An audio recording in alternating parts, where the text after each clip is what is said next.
Olá, meus irmãos. Falamos sobre a lei de igualdade, aula passada, né? Os funerais, se te lembrar dos funerais, lembram disso?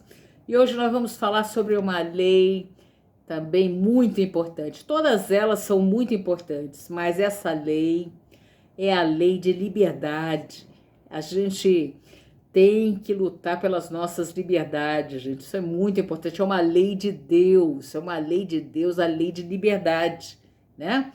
E muitas pessoas, às vezes, outros irmãos aí, espíritos, querem tirar a nossa liberdade, né? Nós temos que preservar a liberdade, que a liberdade é um direito, não é um direito, é uma lei de Deus, lei de liberdade.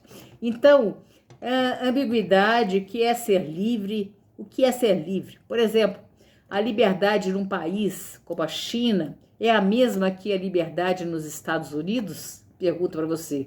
E em Cuba? E na Venezuela? E lá na Coreia do Norte? E na França? Em Portugal? Como é que é a liberdade nesse país? E no Brasil? No Brasil, como é que é a liberdade nesses países? Veja que a liberdade é uma lei de Deus, né? E as limitações que nós temos, psicológicas, legais, econômicas, né? Temos algumas limitações. Então, em sentido geral, o que é liberdade? É o estado do ser que não sofre constrangimento. Então, se você sofre constrangimento, você está sendo privado da sua liberdade. Privado da sua liberdade. Então, liberdade, o que é? É o estado do ser que não sofre constrangimento. E o sentido político disso? Faculdade de se fazer o que se queira dentro dos limites do direito. Né? Nós temos direitos. Nossa Constituição, que teria, teoricamente, ser muito bem respeitada, é uma Constituição de um país, né? Ela preza aí os direitos, liberdades, lá no artigo 5º, acho que da nossa Constituição, o artigo 5º, aí as liberdades, né? A liberdade da pessoa. Então, tem as liberdades, nós temos os direitos e nós temos os deveres. Lá na Constituição está escrito isso, o que podemos fazer e o que não podemos fazer. Isso é muito importante, tá? Então, a faculdade, isso é o sentido político das coisas. E no sentido moral, aquele que fazendo bem ou mal age conforme a razão, né? Eu tenho a liberdade, eu escolho, eu vou ter ali uma escolha de fazer o bem ou o mal, usando o quê? A minha razão, né?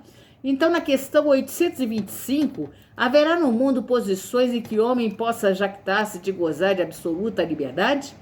Não, porque todos precisais um dos outros, assim os pequenos como os grandes.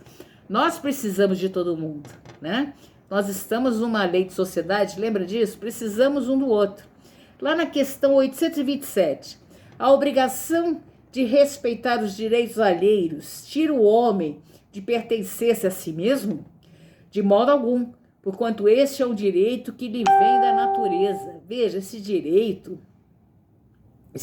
que nós temos, né, vem da natureza, né? Vem da natureza, de pertencer a si mesmo. Nós temos esse direito, vem da natureza. Então, na questão 829, haverá homens que estejam por natureza destinados a ser propriedades de outros homens? Será que é isso? Homens que sejam propriedades de outros homens? É contrária à lei de Deus. Toda a sujeição absoluta de um homem a outro homem. A escravidão é um abuso da força. Desaparece com o progresso.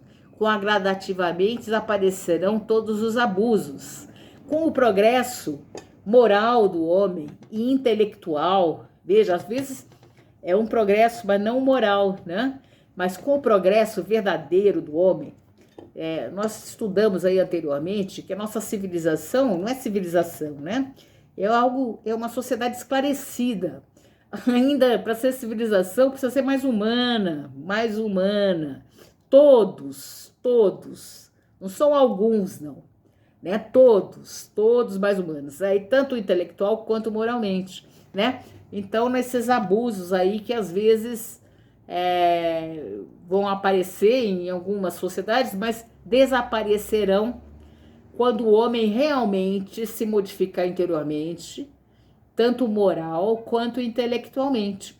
Então, na 830, quando a escravidão faz parte do costume de um povo, são censuráveis os que deles aproveitam, embora só o façam conformando-se com o uso que lhe parece natural?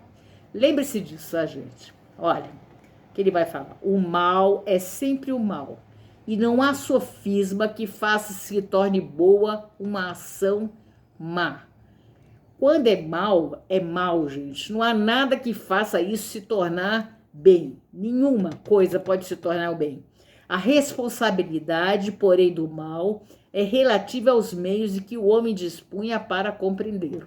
Então, a responsabilidade vai depender do meio que ele tinha para compreendê-lo. Mas uma ação má é sempre uma ação má. Não adianta você ficar aí tentando esconder isso, né? Não dá. Então, a desigualdade natural das aptidões, né? Nós temos desigualdade das aptidões. Coloca certas raças humanas sobre a dependência das raças mais inteligentes. Mas para que essas se elevem, não para embrutecê-las, ainda mais pela escravidão, né? Nós vamos ver isso. Então, hoje nós vamos parar por aqui. Próxima semana nós continuaremos. Lembre-se, lute pela sua liberdade, né? Estejamos sempre livres no processo das nossas escolhas. Nós temos que ter condições de escolher. Isso é uma lei de Deus, é uma lei de Deus, né? A gente não pode ser escravo de ninguém, nada, escravo de ninguém. É uma lei de Deus, né? A lei de liberdade, tá? É uma lei de Deus. Lembra lá das leis? Lei de adoração, lembra disso? Lei do trabalho, lei do progresso, lembra das leis? Vamos fazer uma retrospectiva aí. Leia o Livro dos Espíritos, essa lei de liberdade, eu gosto muito dela. E ela é fundamental e muito importante, tá bom?